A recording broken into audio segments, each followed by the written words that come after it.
आज हम बात कर रहे हैं गोंद कतीरा की। ये एक बड़ी दिलचस्प सी प्राकृतिक चीज है। सुना है गर्मियों में ठंडक और सर्दियों में मतलब ताकत दे सकती है। हाँ, तो हमारे पास जो जानकारी है उसी के बेसिस पर आज समझेंगे कि ये आखिर है क्या चीज, क्या इसके सच में फायदे हैं, कैसे इस्तेमाल करना है और हाँ, कुछ सावधानियां भी है शायद। तो चलिए थोड़ा पता लगाते हैं इसके बारे में। तो सबसे पहले ये होता क्या है, मतलब ये कतीरा नाम के पेड़ से निकलता है जी कोई गोंद जैसा? हाँ, बिल्कुल। ये एक पेड़ है, कतीरा का पेड़। ज्यादातर ईरान, अफगानिस्तान, पाकिस्तान और अपने आप भारत में भी मिलता है। उसकी छाल से ना एक तरह का रस निकलता है। अच्छा। वो निकलकर सूख जाता है। फिर वो ऐसे सफेद या हल्के पीले रंग की डली जैसा दिखता है, ओके। क्रिस्टल जैसा। हाँ, कुछ वैसा ही। पर असली चीज तब होती है जब इसे पानी में डालते हैं। अच्छा, क्या होता है? पानी में डालते ही ये फूल जाता है एकदम, क्या कहते हैं, जेली जैसा बन जाता है, मुलायम सा। अरे वाह। और फिर उसी जेली को खाते हैं दूध या शरबत वगैरह में? एग्जैक्टली उसी को दूध में, शरबत में या फलूदा वगैरह में डाल के इस्तेमाल करते हैं। ठीक है, तो ये तो हुई इसकी पहचान। अब आते हैं सबसे जरूरी बात पर, इसके फायदे। बहुत सारी बातें सुनने में आती है, सबसे मेन क्या है? देखिए, सबसे ज्यादा जो जिक्र होता है वो इसकी तासीर का, मतलब इसका असर। कहते हैं कि ये ठंडा होता है। ठंडा मतलब सन- शरीर की गर्मी कम करता बिल्कुल, है। शरीर को अंदर से ठंडक देता है। इसलिए गर्मियों में जब लू लगने का डर हो या बहुत गर्मी से चक्कर आ रहे हों, डिहाइड्रेशन जैसा लगे, तब इसे लेना फायदेमंद मानते हैं। अच्छा, तो ये गर्मी की काट है एक तरह से। हम्म। पर मैंने ये भी पढ़ा कि ये पाचन वगैरह में भी मदद करता है, कब्ज के लिए भी। हाँ, ये बात भी है, क्योंकि ये पानी सोख कर फूलता है ना, तो शायद आंतों में मूवमेंट को आसान बनाता है। तो हाँ, पाचन सुधारने और कब्ज में राहत देने की बात भी कही जाती है। हम्म। लेकिन एक बात थोड़ी कंफ्यूजिंग है। एक तरफ तो ये गर्मी में ठंडक दे रहा है, हाँ दूसरी तरफ जानकारी ये भी कहती है कि सर्दियों में से दूध के साथ लो तो ताकत आती है, एनर्जी बढ़ती है। ये थोड़ा अजीब नहीं? हाँ हाँ, इस सुनने में थोड़ा विरोधाभासी लगता है। सही कहा आपने। शायद इसका असर इस पर निर्भर करता है कि इसे लिया कैसे जा रहा है। जैसे ठंडे पानी या शरबत के साथ लेंगे तो ठंडा असर। और गर्म दूध के साथ शायद अलग। हाँ, मुमकिन है। गर्म दूध के साथ लेने पर शायद ये शरीर को ताकत और गर्माहट देने में मदद करता हो। और तो और, स्रोत ये भी बताते हैं कि पुरुषों में वीर्य की क्वालिटी सुधारने में भी ये मदद कर सकता है। अच्छा। और कुछ पारंपरिक आयुर्वेदिक ग्रंथों में महिलाओं के लिए भी इसके फायदे बताए गए हैं। स्तनों के विकास के लिए भी इसका जिक्र मिलता है। पर हाँ, ये पारंपरिक बातें हैं, इन पर और साइंटिफिक रिसर्च चाहिए होगी। सही बात है। और स्किन के लिए भी कुछ था शायद, और डायबिटीज वालों के लिए। जी, स्किन को नमी देने, उसे मुलायम और चमकदार बनाने में मददगार बताया गया है। और डायबिटीज की जहां तक बात है, इसका ग्लाइसेमिक इंडेक्स कम होता है।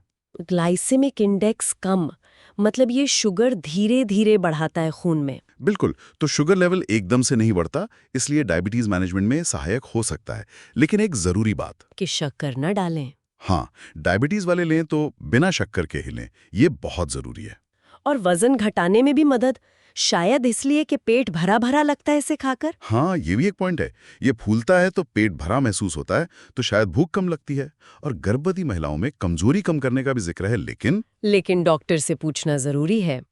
हाँ, ये बात तो कई जगह लिखी है। बिल्कुल, गर्भावस्था में या कोई भी सीरियस हेल्थ प्रॉब्लम हो तो अपने डॉक्टर से पूछे बिना इसे बिल्कुल नहीं लेना चाहिए।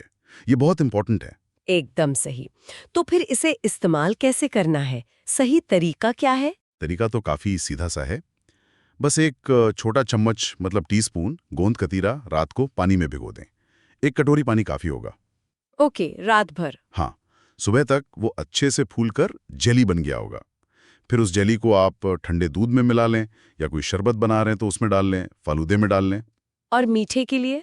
थोड़ी चीनी या शहद डाल सकते हैं, स्वाद के हिसाब से। ठीक है। और कब लेना चाहिए, गर्मियों में और सर्दियों में अलग अलग? हाँ, ऐसा सुझाव दिया गया है।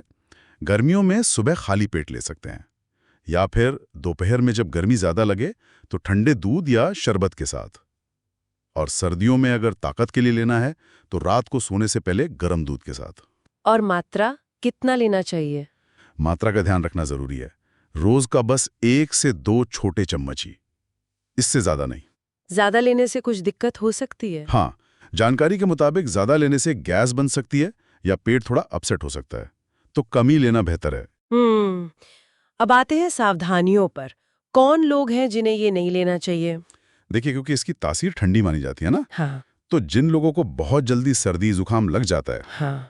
या जिनकी तासीर खुद ठंडी है, उन्हें इसे अवॉइड करने को कहा गया है। ये उनकी दिक्कत बढ़ा सकता है। अच्छा, और गर्भवती महिलाओं वाली बात तो हो ही गई। ब्लड प्रेशर वालों के लिए भी कुछ था? हाँ, बीपी के मरीजों को भी बहुत ज्यादा मात्रा में लेने से मना किया गया। हाँ। शायद इसका असर बीपी पर पड़ सकता है, तो कम मात्रा में लें या डॉक्टर से पूछ लें। और डायबिटीज वाले बिना शक्कर के, ये तो पक्का है। बिल्कुल। इसके अलावा कोई और जरूरी टिप्स या बातें जो ध्यान में रखनी हो? हाँ, कुछ छोटी छोटी बातें, जैसे इसे इस्तेमाल करने से पहले देख लें कि वो साफ है या नहीं, और हमेशा भिगो कर ही खाएं। कच्चा या सूखा खाने की कोशिश ना करें। तलकर भी नहीं खाना चाहिए, ऐसा भी लिखा था। हाँ, तलने से शायद इसका जो ठंडा असर है वो खत्म हो जाता होगा। और बच्चों को अगर देना है तो बहुत कम मात्रा से शुरू करें, आधा चम्मच जैसा। और अगर कोई पहली बार खा रहा है तो थोड़ा खा के देखें कि शरीर पर कैसा असर हो रहा है, कोई दिक्कत तो नहीं हो रही। सही बात है। और अगर लंबे समय तक इस्तेमाल करना है तो बेहतर है किसी आयुर्वेदिक डॉक्टर या विशेषज्ञ से सलाह ले ली जाए। वो आपकी प्रकृति के हिसाब से सही सलाह दे पाएंगे। तो ये थी गोंद कतीरा के बारे में वो जानकारी जो हमें मिली। इसके क्या क्या फायदे बताए जाते हैं, कैसे इस्तेमाल होता है और क्या सावधानियां रखनी चाहिए। हाँ, और इस सबसे एक बात जो समझ आती है वो ये कि गोंद कतीरा जैसी पारंपरिक चीजों के अपने फायदे हो सकते हैं, लेकिन हर किसी का शरीर अलग होता है।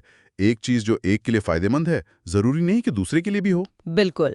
तो किसी भी ऐसी नई चीज को अपनी डाइट में शामिल करने से पहले, खासकर अगर कोई हेल्थ इशू पहले से है, तो डॉक्टर या किसी हेल्थ एक्सपर्ट से पूछना हमेशा सबसे सही रहता है।